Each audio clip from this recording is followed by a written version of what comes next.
Hello and welcome to this Regulatory Transparency Project virtual event. My name is Jack Derwin and I'm Associate Director of the Federalist Society's Regulatory Transparency Project. Today, we're very excited to host a panel discussion titled The Return of Supplemental Environmental Projects. To discuss this topic, we have a stellar three-person panel joining us. In the interest of time, we'll keep these intros brief now, but you can visit regproject.org to view our speakers' full bios. After opening statements and discussion between our panelists, we'll go to audience Q&A if time allows. So please enter any questions into the Q&A function at the bottom of your Zoom window. Finally, I'll note that as always, all expressions of opinion are those of the guest speakers joining us today. In a moment here, I'll get out of the way and turn things over to our moderator, Annie Donaldson-Talley. Annie is partner at Luther Strange & Associates, and formerly she worked in the White House as Deputy Assistant to the President and Deputy Counsel to the President, where her portfolio had a particular focus on regulatory reform and executive nominations. Without further ado, Annie, the virtual floor is yours.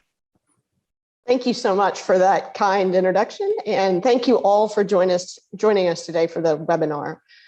On May 5th, the Attorney General issued a memorandum announcing, quote, actions to advance environmental justice, among which was the issuance of an interim final rule restoring the use of supplemental environmental projects. And because there were so many big, nasty phrases there, we're going to, for the rest of this webinar, call them SEPs, much less of a mouthful. The IFR took effect a few days later upon its publishing in the Federal Register on May 10th, though the agency is accepting comments until July 11th. This action was far from surprising.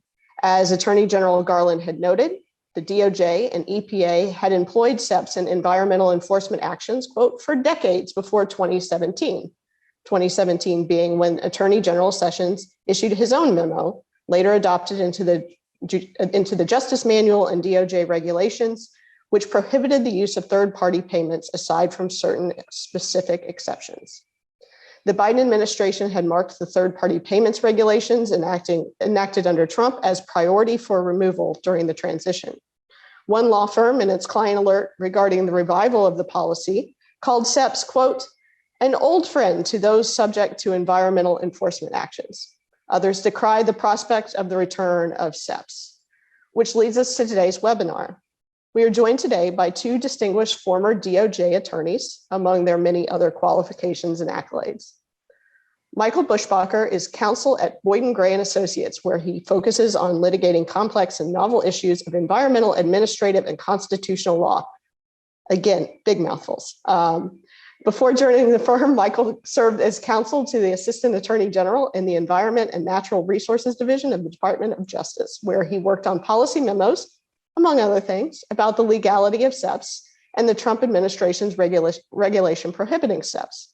Prior to that, Michael was an attorney at Sidley Austin, and he clerked on the Sixth Circuit and is a graduate of the Notre Dame Law School. Justin Savage is global co-leader of Sidley Austin's environmental practice group, where he represents executives, companies, and boards in civil and criminal environmental enforcement matters.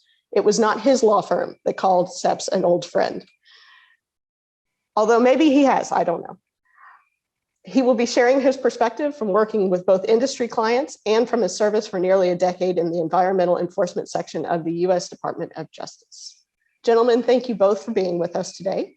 I'll go ahead and turn it over to you for some initial remarks. Like Jack said, we'll have some questions and discussion among the panelists, and then I'll make sure to incorporate questions received in the Q&A window. Michael, I believe we've agreed to start with you, so I'll turn the floor over to you. Well, thank you, Annie. I am delighted to be here to discuss this important topic, especially with my friend and former colleague, Justin Savage.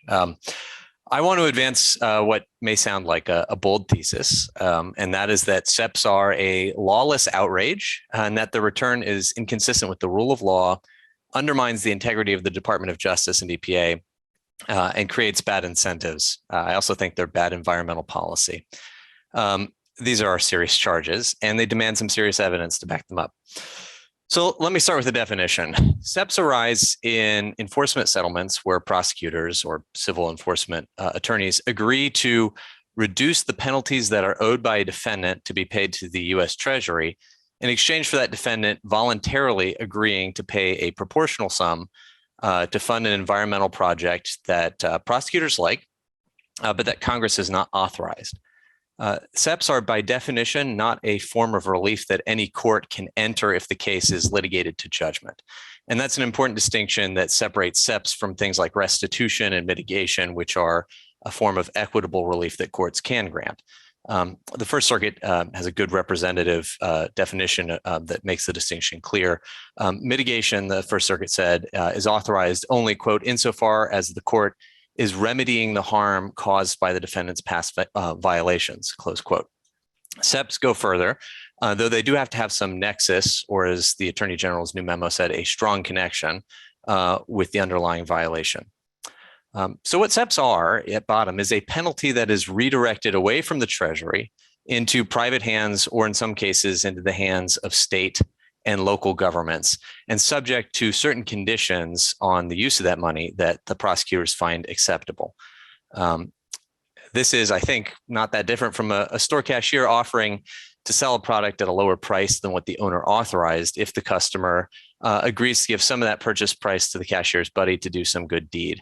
It's a ostensibly beneficent skimming from the register. And that's illegal. The Constitution gives Congress, and Congress alone, the power of the purse. That's the power over taxation, over spending, and over appropriation. Congress has protected this power with two laws in particular. The first, the Miscellaneous Receipts Act, requires everyone who gets money for the government or public money to deposit it into the Treasury and not to use or exchange it for any other purpose. And the second law is kind of the mirror image of that. It's called the Anti-Deficiency Act, which prohibits government officials from expending funds or incurring obligations excuse me, in excess of congressional appropriations.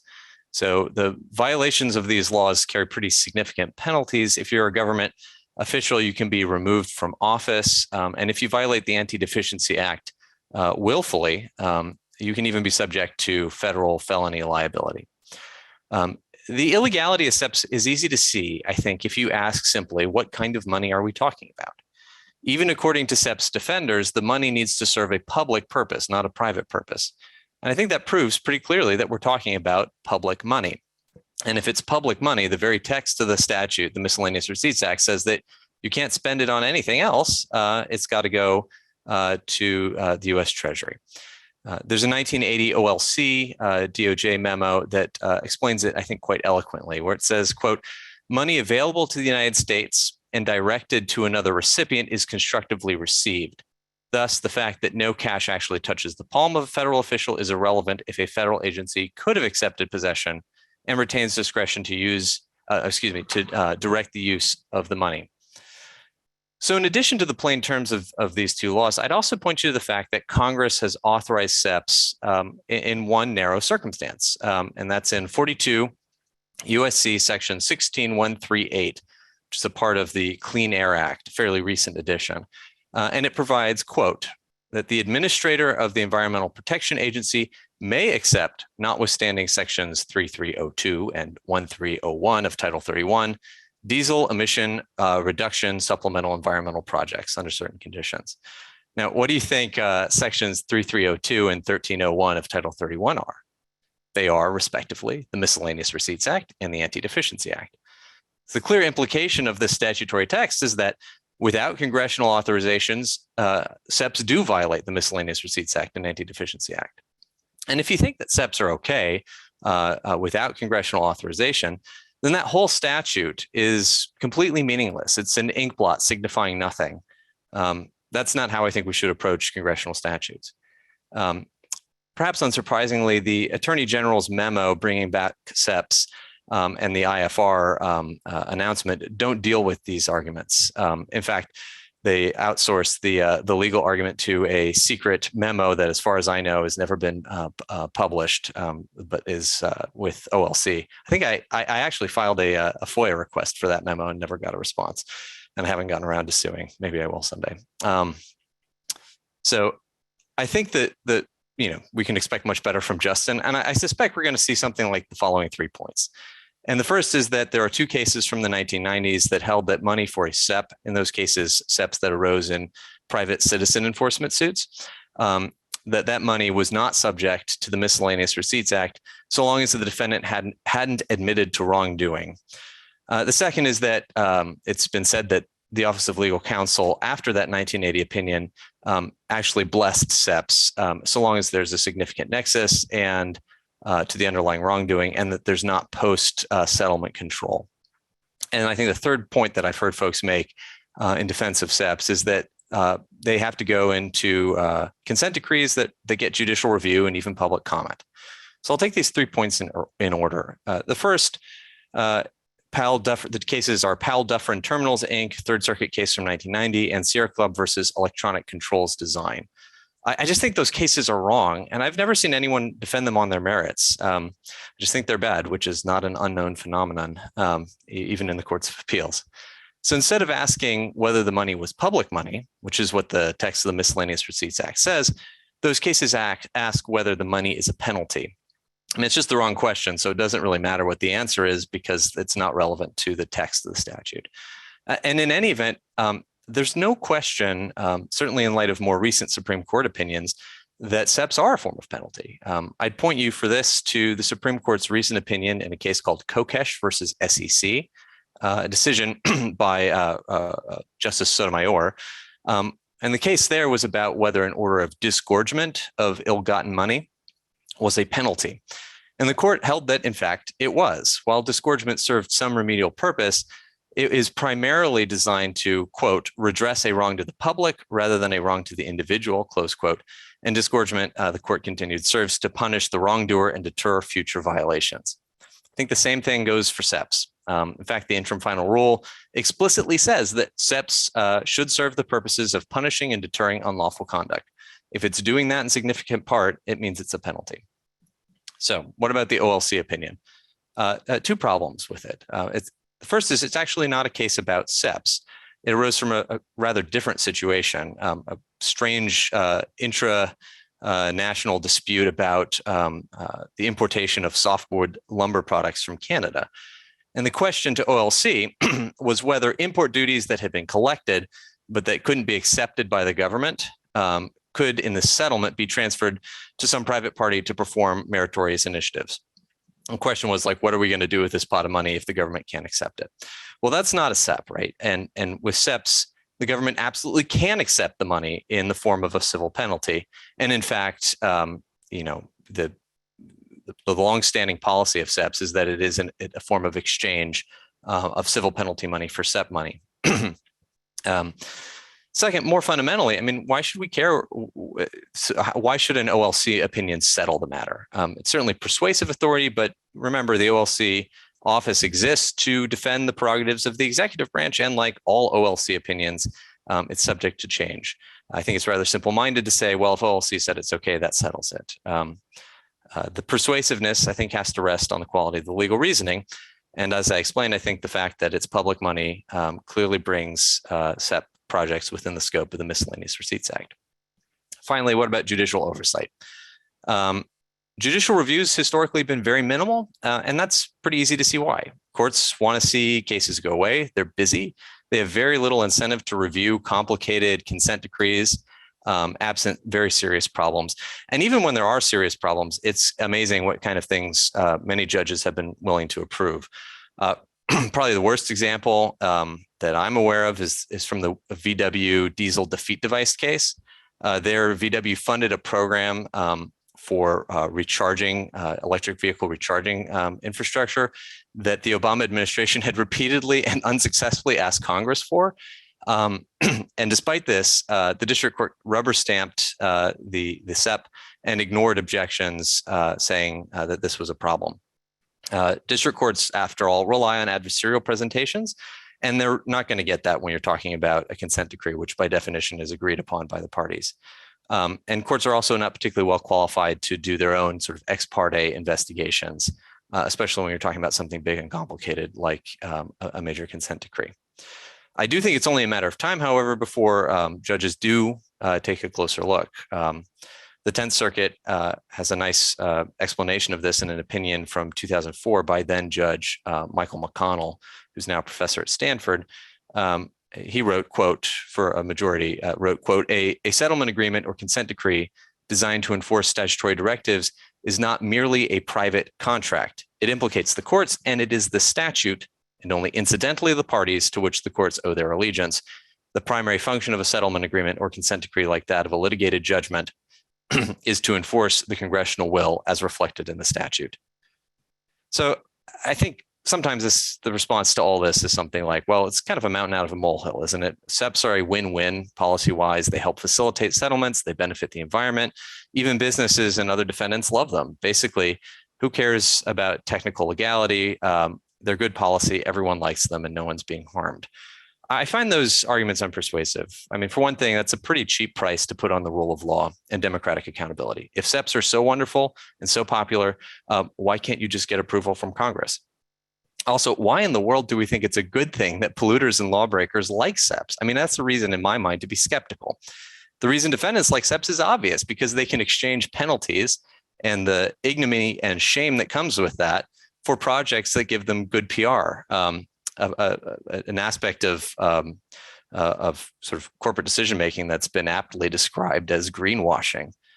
And I think that points to a larger problem, which is that SEPs are bad policy because they undermine deterrence. When you're talking about pollution regulation policy, it's very true that in almost every case, a penny of prevention is worth a pound of cure. And that's how these statutes are written. They authorize Clean Air Act, Clean Water Act. Those statutes authorize, truly enormous penalties for violations.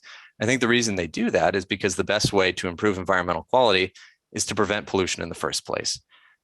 Electric school buses, solar panels on municipal buildings, those are like great stories and they may be good ideas, but the focus on enforcement should always be on finding the fairest and most cost-effective way to reduce pollution in the aggregate, consistent with Congress's directives.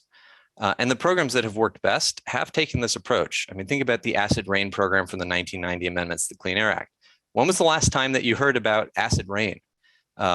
The reason you haven't heard about it is because the combination of the statute's market-based regulatory system and the threat of truly crippling liability for violations solved the problem in just a few years and at a very low cost. I, for one, want more of those kind of solutions. SEPs are by definition ad hoc, and they're almost never the most cost-effective solution for improving environmental quality. Now, of course, they do facilitate settlements, and that's not in itself a bad thing, but I think perhaps we incentivize settling a little too much. There's a lot to be said for taking defendants to trial and having a judge or jury decide whether they broke the law. But greasing the skids that lead to settlements, we often fail to learn whether a company or a person actually did something wrong. And law enforcement becomes a transactional revolving door affair, an exchange of cash without any conclusive adjudication of right or wrong. I think the law needs clear lines to work properly, however, and a policy of settling on almost everything undermines that.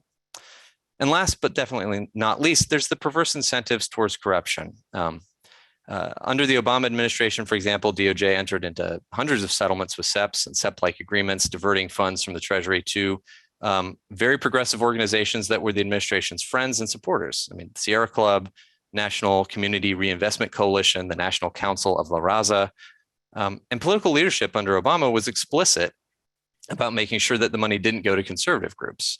In one email, for instance, a DOJ attorney said that it was important for a proposed settlement to be drafted in such a way as to, quote, not allow the defendant to pick a statewide intermediary like the Pacific Legal Foundation does conservative property rights free legal services. I mean, look, I don't want DOJ picking winners and losers like that for either side. I think it's just wrong. And of course, not every SEP is like this, but there is sort of a general bias towards this. And when parties are left without a check and judges aren't really incentivized to pay close attention, it's inevitable that people will behave badly.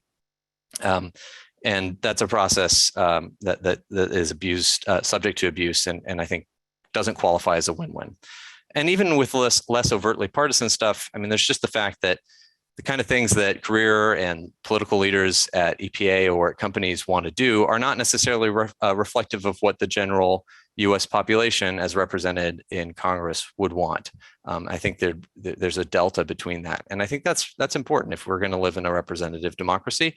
I think we should try to focus as much of our allocation decisions on the folks who are actually democratically accountable. So to conclude, I think SEPs are bad, illegal, and create perverse incentives. Justice Department should not have brought them back. They should stay where they belong, in the dustbin. Great. Justin, I'm not going to preempt your comments here, but when was the last time you heard about acid rain? Pardon? I was just going to ask when you did last hear about acid rain, but please proceed with your opening statements and we'll get into that later. Okay.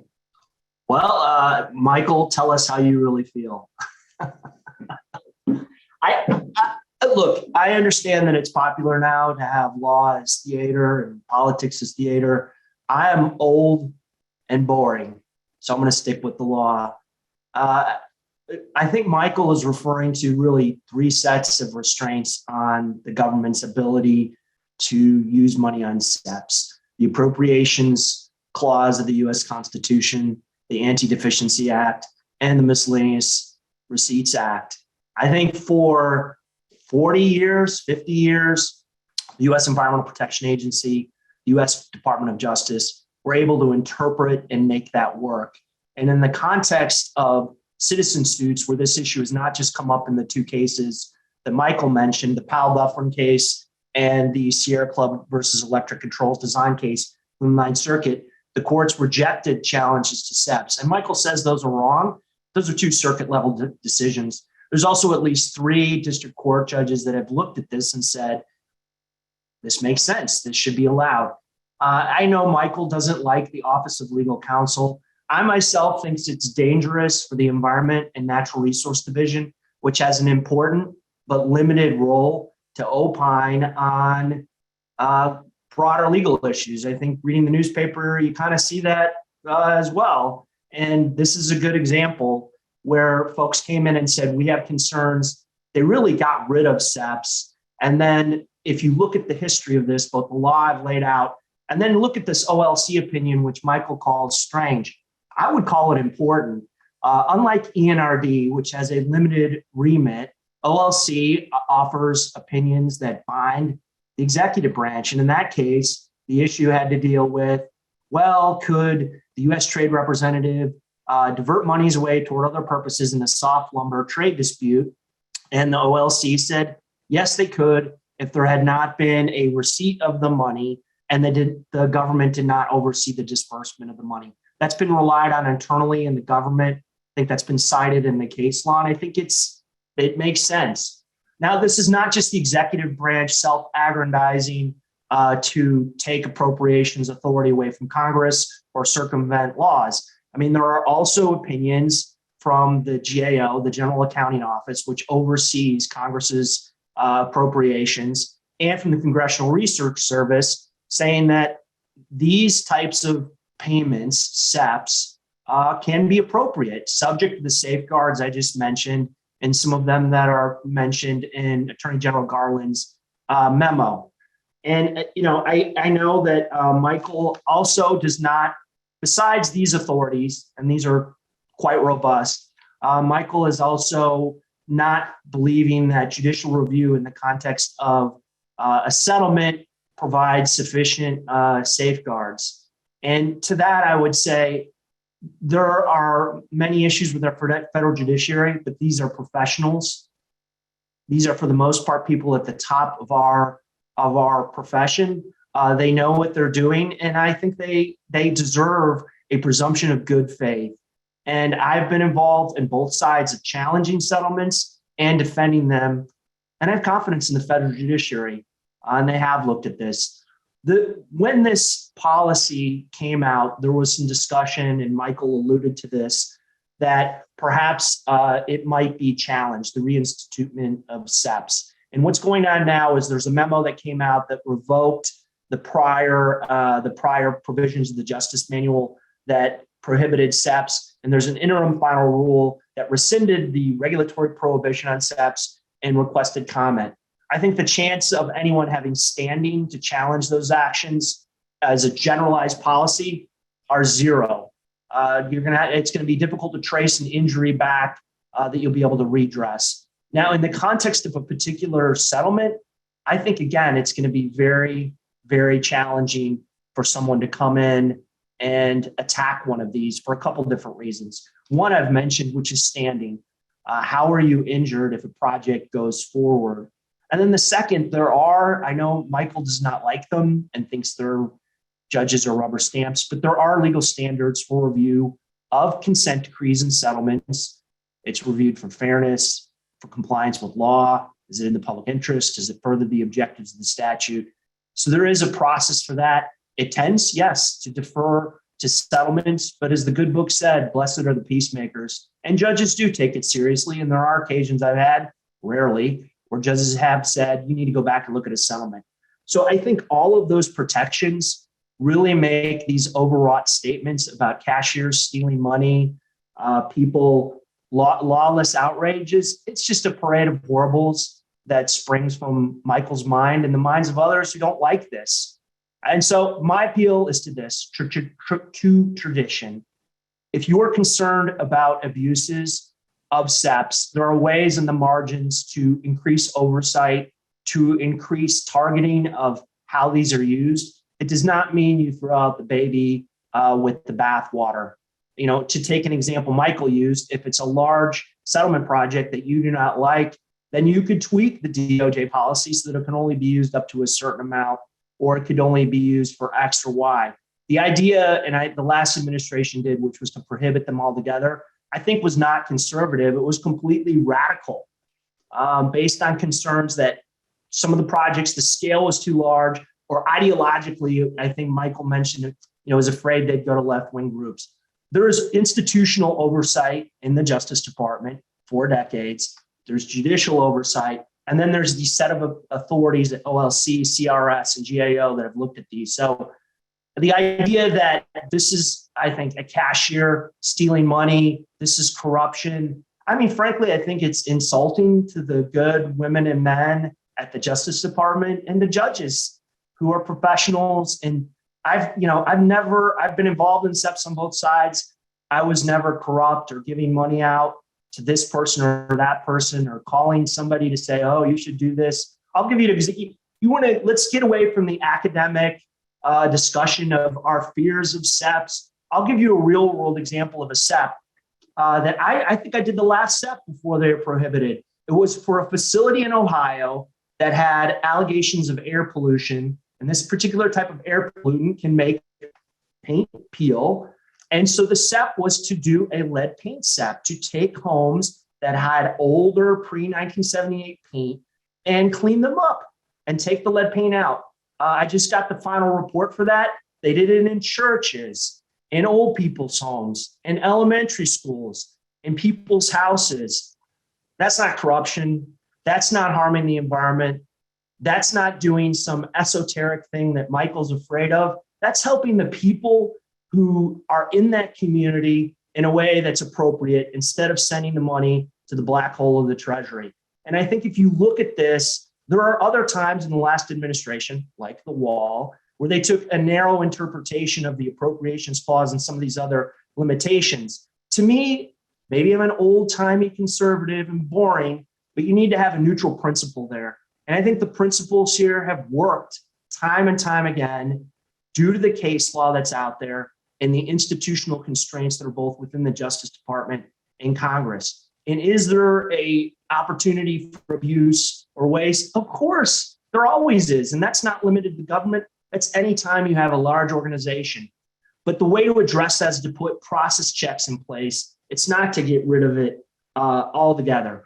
So in closing, I'll just say this. This is a modest reinstatement of the government's ability to have discretion in the appropriate case with safeguards to do a SEP. It's not going to open the gates of hell and let loose all kinds of horrible things that are going to make the world a terrible place. It's actually just going to reinstate how it was going back to President Reagan, President George H.W. Bush, President Clinton, George W. Bush, President Obama, and that's a good thing. Thank you.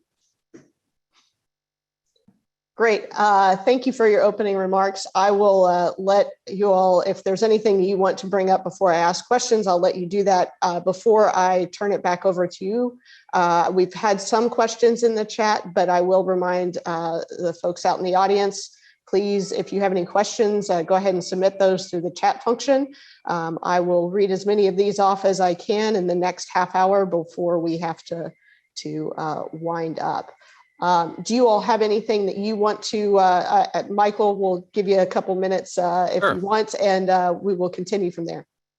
So yeah, just a couple responses. One, I think the phrase "black hole of the Treasury" kind of gives up the game, right?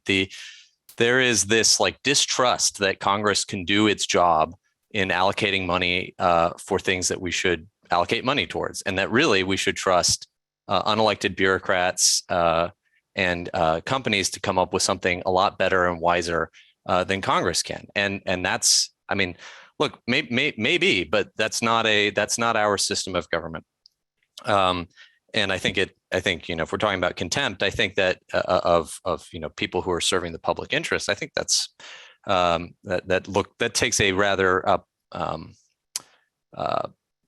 jaundiced eye look at Congress's role and frankly, Congress is not so good at passing laws these days, but they still do appropriations because the government needs money to function. The notion that this is like just ENRD is not factually correct. I mean, this was the regulation that was rescinded by Attorney General Garland was put in place by Attorney General Barr. This was not something that just originated in one part of the Justice Department. I'll also point out that if this is not some like parade of horribles of things that like could never happen or have never happened. I mean, the diesel defeat device VW stuff, that it really happened. The Obama administration tried to get money from Congress. It couldn't, and then it got it out of VW to do what it wanted to do. The email I read about the Pacific Legal Foundation was really sent.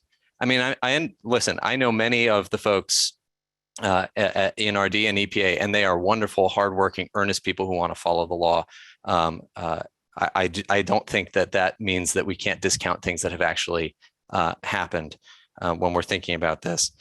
And I guess the last thing I'll say is that when it comes to challenging this, I think there's sort of a tension in what Justin's saying, which one is like, it's basically impossible to challenge. And two, there's plenty of oversight already. So, but we live in an adversarial legal system. So there should be some way of challenging this.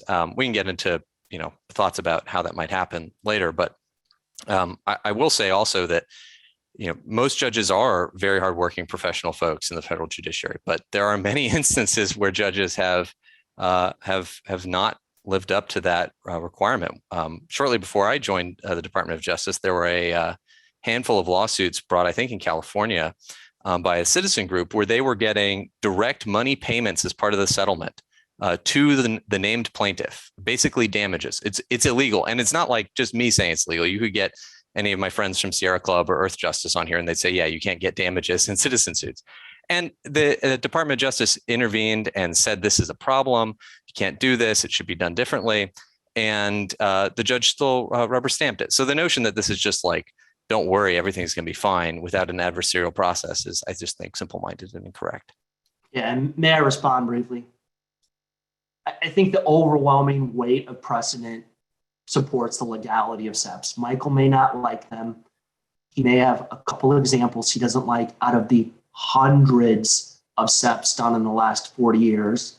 And yes, I did say the black hole of the Treasury, not because I distrust Congress or don't like them, but because in a SEP, you're dealing with an individual case where there ought to be, consistent with the rule of law, some prosecutorial discretion to further the objectives of the underlying statute and those that may have been affected by an alleged violation.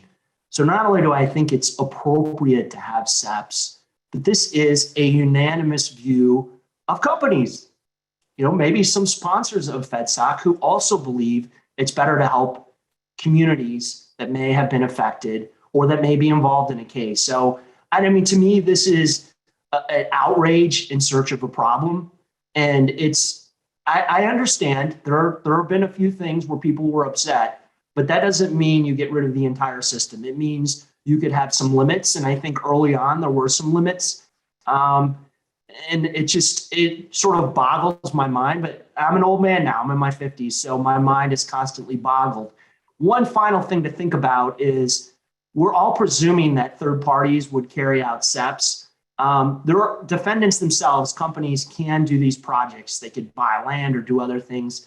So the notion that we're just going to shovel money either as defendants or in the government to third parties is not necessarily true. There can be a lot of SEPs where there's just direct work done by a defendant. But thank you, Annie, Michael. Great. I'm going to just take down the temperature a degree and a half, which in Alabama in this heat wave is necessary anyway, and just ask a couple of kind of factual questions that may or may not be pointed, but I think are good to clear up both for the audience and for the discussion. The first one is whether SEPs are deductible as charitable contributions if they go to C3s or otherwise, deductible under tax law or as a business expense rather than penalties, which are not tax deductible. And if so, does that counsel one way or the other as far as whether they should be used? Well, they used to be, and some of those Obama era ones did have some serious tax advantages for the companies, but the Trump tax break in, 2017, 2018, changed that. So now if it's like at the request, I can't remember what the exact phrase is, but if it's money that's if the government's involved in directing how the money is going to be spent, that is not tax deductible. Great. The next factual question I have from the audience is, does DOJ invite all public interest groups to solicit SEP funds for their causes? I will add a little embellishment to that and ask, should they?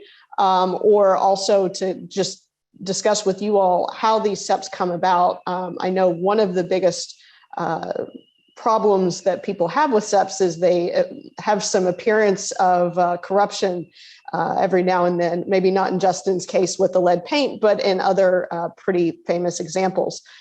So do you all want to discuss kind of how those come about, whether there's opportunities there for playing games or potential corruption or anything else you want to add on that front? A typical settlement instrument would allow the defendant the option of having a third party implement a SEP. And it's silent on who the third party should be. There's some notable exceptions, which I think led to the prohibition on SEPs, some concerns about abuse, but typically the typical instrument would say, have a third party do it. And then it would be up to the defendant to propose a third party. The US government would say yes or no, and then you would proceed. If there was no agreement on the third party, then it would go to dispute resolution and ultimately the court. I've not seen that happen. In your experience on the defense side, do companies know which ones are going to be favored by certain folks at the DOJ, or is it more truly something that they want to invest in anyway, or is it something that they're actually tying back to the enforcement action? I mean, the way Michael describes it, it sounds like a lot more interesting. Like we're all greasing each other's hands in the defense bar, and we're handing out money to our buddies. It's actually quite boring. And there's a reason for that. Companies, when they settle, or you can have a settlement with an individual, there's usually a stipulated penalty attached for the failure to perform. So a company is highly incented to go out and find an organization or another company or do it itself so that there's timely performance and the avoidance of stipulated penalties. So it'd be pretty cool if my practice involved going to smoky rooms and drinking bourbon and kind of winking at my friends and, hey, we'll give you some money. But that's not how it is, because corporate America, whether it's a private entity or a public company, has a duty to its shareholders to minimize costs and get the job done.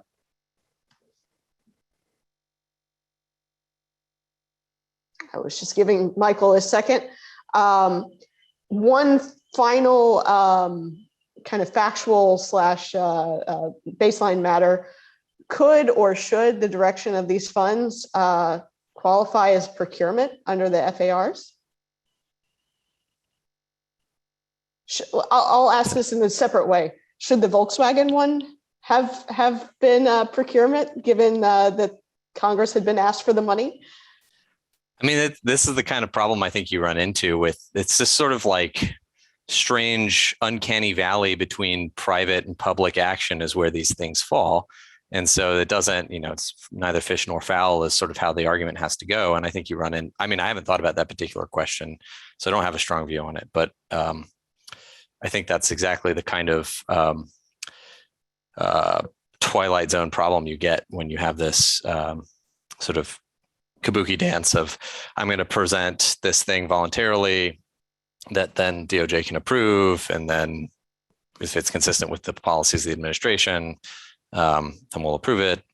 One thing on approval, the new memo does require, and this is an interesting, I think, kind of a troubling change over previous practice. SEPs now have to go to very senior political leadership. If it's criminal, it has to go to the number 2 in the Department of Justice, the Deputy Attorney General. If it's civil, it has to go to the number 3 in DOJ, the Assistant Attorney General, Vinita Gupta, who was, of course, involved in many of these troubling SEPs under the Obama administration.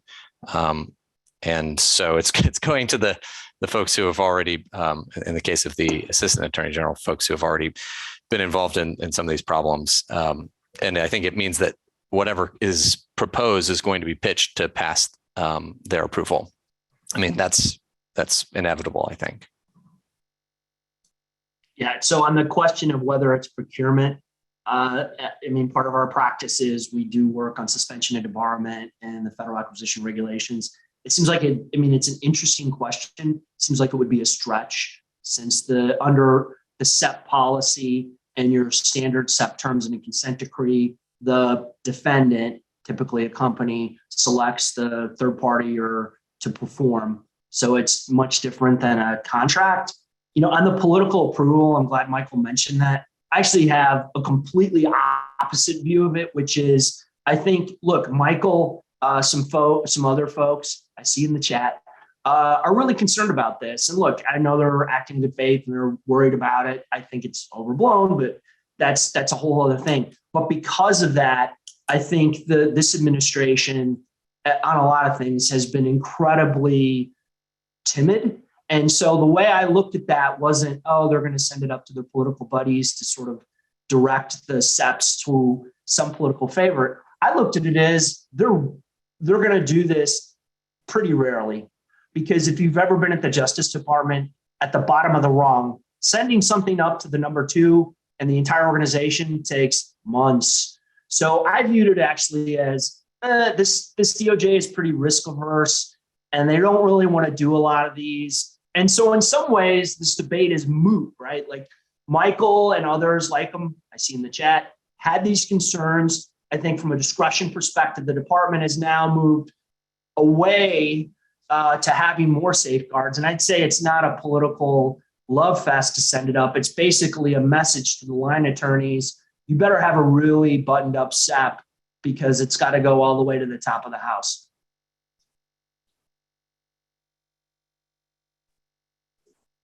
Let's just, there's some really great questions in the chat. We'll get back to those in a second. Assuming there is another Republican administration in the future, which again takes steps to end SEPs or maybe to restrict them pretty seriously, is there any effect of these flip-flops on enforcement, on how companies, how some of your clients act in the aggregate? Does that make a difference? Is it good or bad if there's flip-flopping every 4 or 8 years, whatever it is? Go ahead, Justin. I think it's bad. I mean, I think we should be consistent. And I don't think I know ENRD was sued to try to compel them to do SEPs. Yeah. I think it's completely discretionary. And I know the person who filed that lawsuit and known him for a while. I defended that one and I said it's completely discretionary in my motion to dismiss. Right. I mean, look, Heckler versus Cheney says there's substantial enforcement discretion unless there's a clear statute compelling it. And, Michael mentioned DERA, the Diesel Emission Reduction Act, and that's really to allow more SEP money where there's already an appropriation, but there's not anything saying in any case that DOJ has to do a SEP. It's completely discretionary. I don't think it's good to flip back and forth, but I don't think there's a mechanism. If I was upset, if the Republicans take back the White House and I was upset about it, correct me if I'm wrong, I don't see a viable claim to compel them to do SEPs.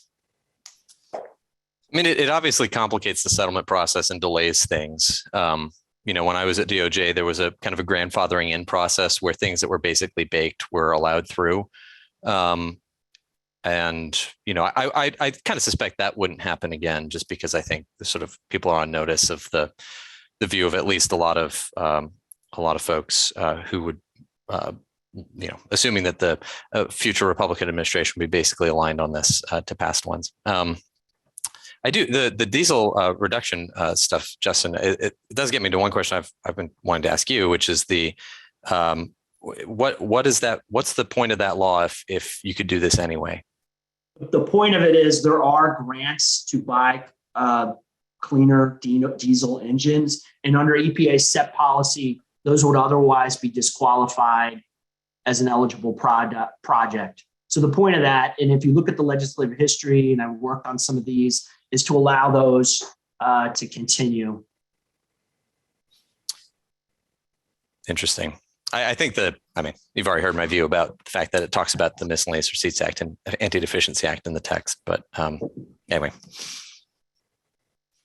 Justin, I have a question for you, maybe specifically to lead this off, but it does seem like, and there's a question in the chat, that there might be some levels of difference between mitigation, injunctive relief, and SEPs, and then maybe some of these SEPs that Michael and others would classify as especially problematic. I think Michael would say all of SEPs are problematic, but there's a certain level above and beyond just the run-of-the-mill ones, maybe like the ones you were talking about.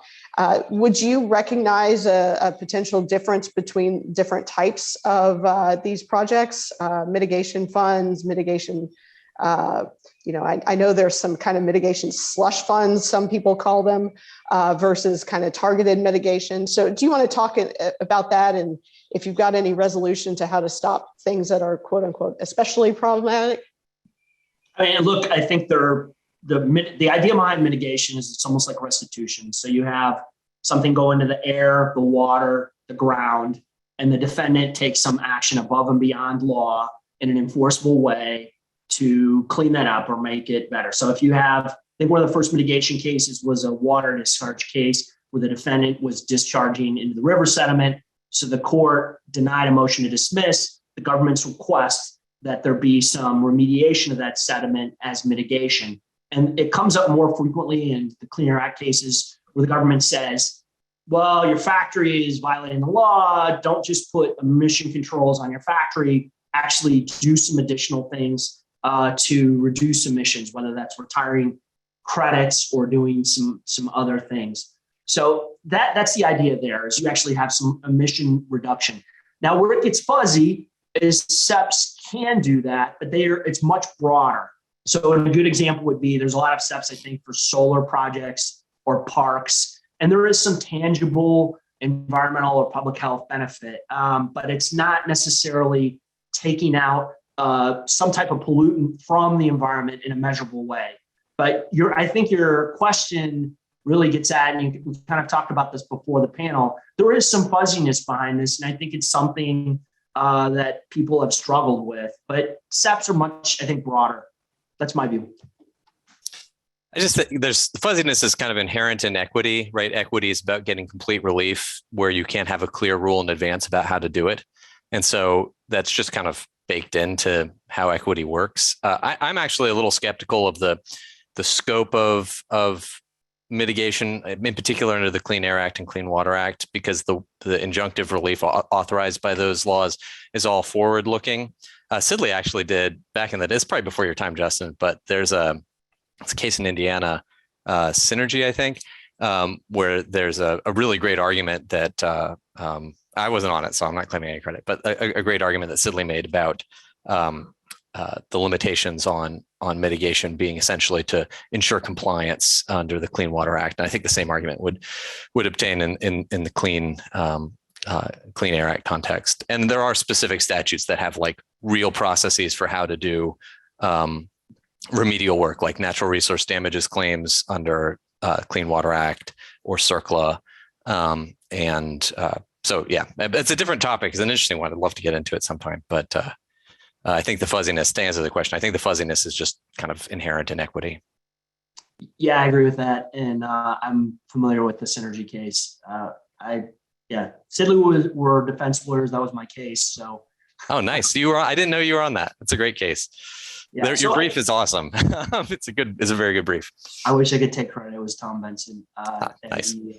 But I think it's separate in the sense that I think, I'm not going to speak for Michael or others, but I think SEPs, the concerns really boil down to two things. One, scale. Are you going to use a settlement to essentially have something so big that it should go through Congress? So there's been some settlements mentioned where there was concern. And then the other one is, I think, Michael put it right out in the room, but that it is this concern. Are you going to bias or corrupt the process by steering the money? I think with mitigation, you just don't have those, because mitigation, the government cannot request more than sort of the X amount of excess pollution. So there's naturally some cap. And then in terms of third parties, typically for mitigation, that's not at issue.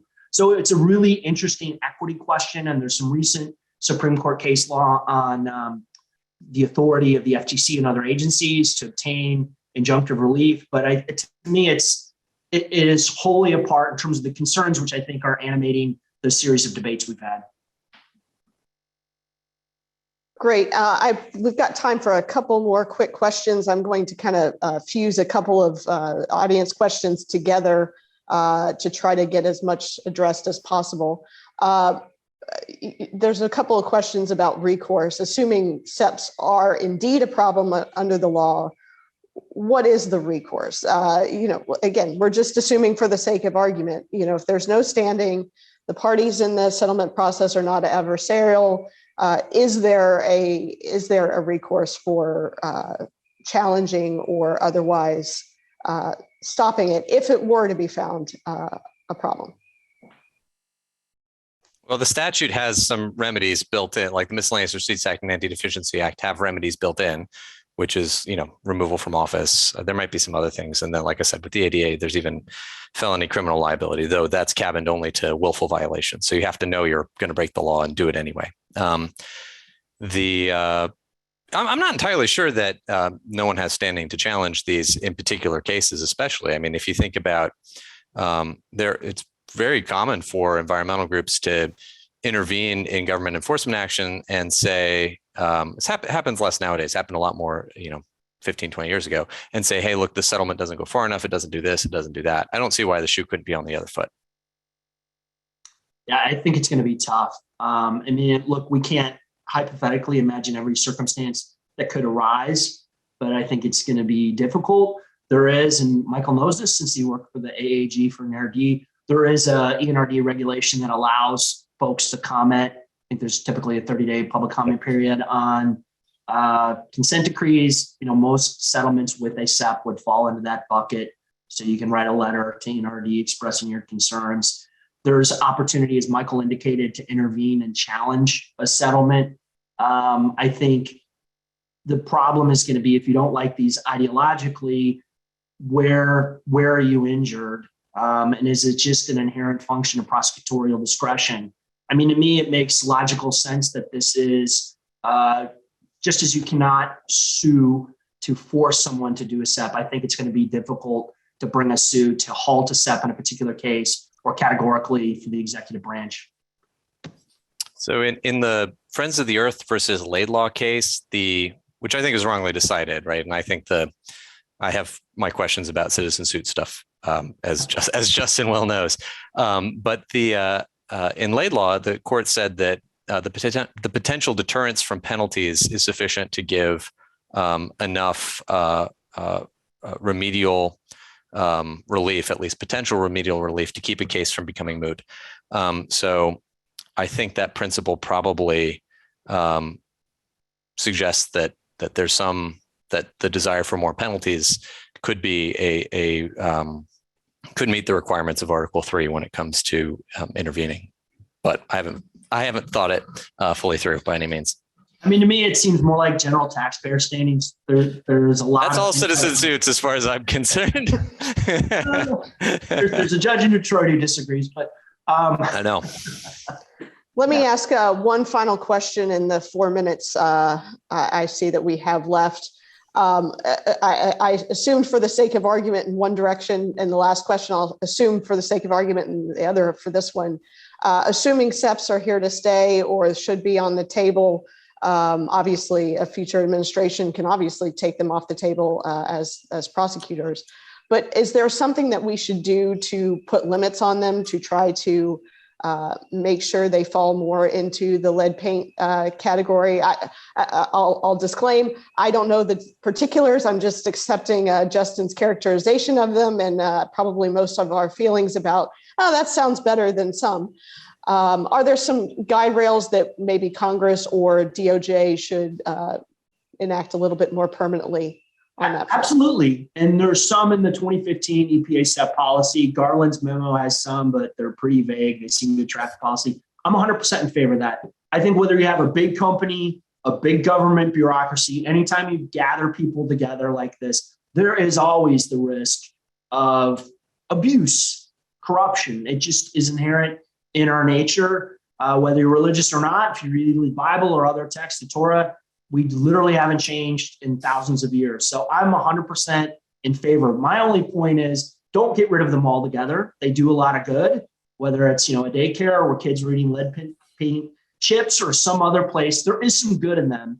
And the concerns I think that people have, and Michael has in good faith, I think can be addressed through additional oversight and transparency. To your point, if a SEP is awarded to somebody, I think, the public ought to be able to know where did it go. It wasn't just to buy some guy a pickup truck who happens to belong to an NGO that is a favorite of the regional administrator of EPA. That's appropriate. I would say something Congress could do is something like what the 1990 amendments, the Clean Air Act did for citizen suit relief. So the 1990 amendments say that up to $100,000 of the penalty can be redirected to what the statute calls beneficial mitigation project, which is a SEP, right? It's sort of like it's not mitigation in the equity sense, and that there has to be input from EPA, and that there has to be a judicial decision. I don't even know if the statute's ever been used because basically everyone settles their citizen suits, but the idea is not a bad one. I mean, if you think that there should be, I think if you want to do that, you should also think like, is this a cost-effective measure for improving environmental quality? Like, I think a lot of these programs, like they sound great and maybe they are good, but if you're going to make decisions about policy, you should have some kind of study. And I think something Congress can do now and GAO could do now is looking at what's the best way to spend money on improving environmental quality, and especially in a way that sort of is tied to communities where pollution's been happening. I don't have a great answer about what that's going to look like because I don't know. But I think if you're going to be spending money like this, you should be thinking first, is this a wise allocation of those funds? Is this cost effective? And one thing I'll say is, and I'm not going to disagree that there could be examples out there of some things that were abuses, but the standard case with the government when you're negotiating these is the defendant, the company proposes a SEP, typically within a certain radius of a facility if it's one dealing with a facility. And I think that to me gives me a little bit more comfort than I think the way when people hear what Michael said, they may think, some clerk back in DC says, I'd like you to do this SEP, or some political. That's not really the reality of it. Typically, it's a company that says, hey, we think a SEP for the community would be good. And they'll put some proposals on the table. And at least in my experience, and I've only done this 25 years, I see people in the chat, I've done it longer. I've not had political interference where someone said, hey, let's give the money to La Raza as an example instead. Fantastic. Well, I promised to keep it within the hour, and my clock says 59 minutes. We thank you both for a lively and spirited debate. We hope everybody in the audience enjoyed and got something out of it in this lunch hour, and we appreciate everyone for being here. I think Jack has just rejoined us to wrap us up. Yeah, thanks so much, Annie. And I'll echo your thanks to Michael and Justin. I thought the back and forth was fantastic. And thank you to our audience for tuning into today's virtual event. You can check out our website at regproject.org or follow us on all the major social media platforms at FedSoc RTP to stay up to date. Thank you. Thanks.